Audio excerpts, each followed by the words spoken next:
చూసే ఉంటారు. వెనకాల ఉన్నటువంటి ఒక వైఎస్ఆర్సీపీ కార్యకర్త బాలకృష్ణారెడ్డికి సంబంధించినటువంటి ఇల్లు.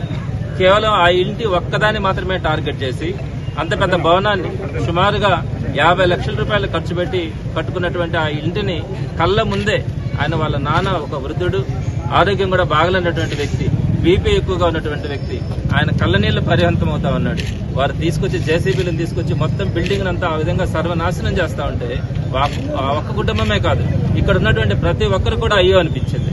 సో నారాయణ గారికి ఒకటే చెప్తా ఉన్నా, ఎందుకు ఈ విధ్వంసం?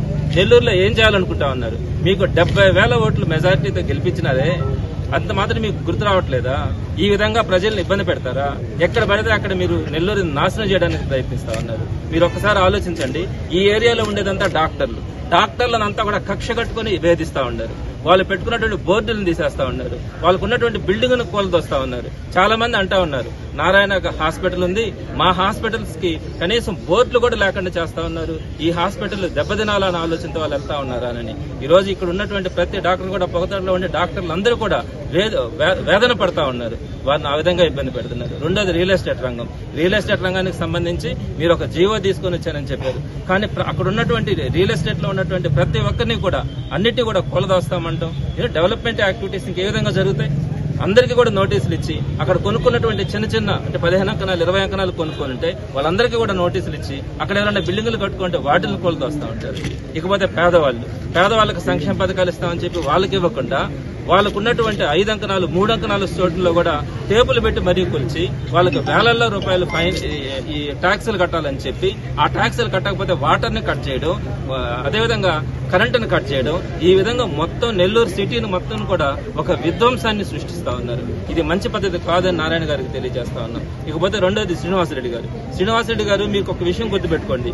ఒక మనిషి మనకు సహాయం చేస్తే ఆ మనిషిని మర్చిపోకూడదు. ఇదే బాలకృష్ణారెడ్డి వాళ్ళ నాన్న మీరు కార్పొరేటర్ గా ఈ ఏరియాలో నిలబడినప్పుడు మీకు అవుట్ రేట్ గా సహాయం చేసి ఆయన గెలిపించినాడన్న కారణంగా ఆనవాళ్ళు దాన్ని పడగొట్టినారని చెప్పి ఆ రోజుల్లో ఇక్కడ వాళ్ళు చెప్పుకుంటా ఉన్నారు. మరి అదే నీకు సహాయం చేసిన వ్యక్తిని మర్చిపోయి ఈ రోజు నువ్వు టీడీపీకి వాళ్ళు ఓట్లు వెళ్లారన్న కారణంగా, జగన్మోహన్ రెడ్డి గారికి అండగా ఉన్నారన్న కారణంగా ఈ విధంగా విధ్వంసం ఎవరూ చేయలేదు. ఏదైనా చేస్తే చిన్నగా బెదిరించి ఉంటారేమో కానీ ఈ విధంగా బిల్డింగ్లు పగలగొట్టడం అనేది ఎక్కడ కూడా జరగల. మరి ఏ విధంగా నీకు మనసు చెప్పింది? దానికోసం కోర్టుకు వెళ్లి ఆ బిల్డింగ్ ను పగలగొట్టాలని చెప్పి నువ్వు చేసిన ప్రయత్నాలన్నీ కూడా ప్రతి ఒక్కరు కూడా ఎవరు కూడా విధ్వంసాన్ని ఎవరు కూడా హర్షించరు. మరి మీరు చేసినటువంటిది ఈ రోజు నెల్లూరు జిల్లా ప్రజలు కాదు, నెల్లూరు నగరంలో ఉన్నటువంటి ప్రతి ఒక్కరూ కూడా మిమ్మల్ని అసహించుకుంటా ఉన్నారు. సో ఇది మంచి పద్ధతి కాదు. వైఎస్ఆర్సీపీ శ్రేణులకు కానీ ప్రజలకు కూడా హామీ ఇస్తా ఉన్నాం, ఎలాంటి పరిస్థితుల్లో వైఎస్ఆర్సీపీ సామాన్య ప్రజలకు కానీ ఏ ఒక్క వ్యక్తికి కూడా ఇబ్బంది కలిగినా కూడా తెలుగుదేశం పార్టీ వాళ్ళు చేస్తున్నటువంటి ఇబ్బందుల వల్ల ఎవరికి ఇబ్బంది కలిగినా కూడా తప్పకుండా అండగా ఉంటుంది. అదేవిధంగా బాలకృష్ణారెడ్డి గారు కూడా ఆయనకి 10 రోజుల ముందు నుంచే తెలుసు, కానీ మా దృష్టికి కనుక ఆయన తెచ్చుంటే ఏదో విధంగా తను కాపాడుకోవడానికి ప్రయత్నించుండేవాళ్ళం. మేము అతను ఇంత దారుణం చేయరు, బిల్డింగ్ ను పగలగొట్టేంత పని చేయరు వాళ్ళు అని చెప్పి ఆలోచనతో అతను కొంచెం నిర్లిప్తంగా ఉండడం వల్ల నిన్న సాయంత్రం 3-4 గంటల దాకా ఎవరికి తెలియని పరిస్థితి ఉంది.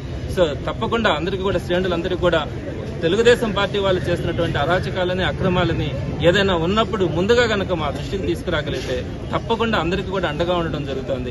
కేవలం వైఎస్ఆర్సీపీ వాళ్ళకే కాదు, ప్రజలందరికీ కూడా ఏ ఒక్కరికి కూడా ఇబ్బంది కలిగినా కూడా, వీరు చేస్తున్నటువంటి ఇబ్బందుల వల్ల ఎవరికైనా ఇబ్బంది కలిగినా కూడా తప్పకుండా వైఎస్ఆర్సీపీ అండగా ఉంటుందని అందరికీ కూడా తెలియజేస్తా ఉన్నాం. ప్రత్యేకంగా ఈ రోజు గోవర్ధన్ రెడ్డి గారు జిల్లా అధ్యక్షులు ఇక్కడికి రావడం, వైఎస్ఆర్సీపీ అండగా ఉంటుంది, జిల్లా మొత్తమే రాష్ట్రం కూడా ఆ కుటుంబానికి కానీ ప్రతి ఒక్కరికి కూడా నష్టపోయినటువంటి ప్రతి ఒక్కరికి కూడా పార్టీ అండగా ఉంటుందని తెలియజేసినందుకు పెద్దలు గోవర్ధన్ రెడ్డి గారికి నెల్లూరు సిటీ నియోజకవర్గం తరఫున ప్రత్యేకంగా అన్నకి కృతజ్ఞతలు తెలియజేస్తా ఉన్నాం.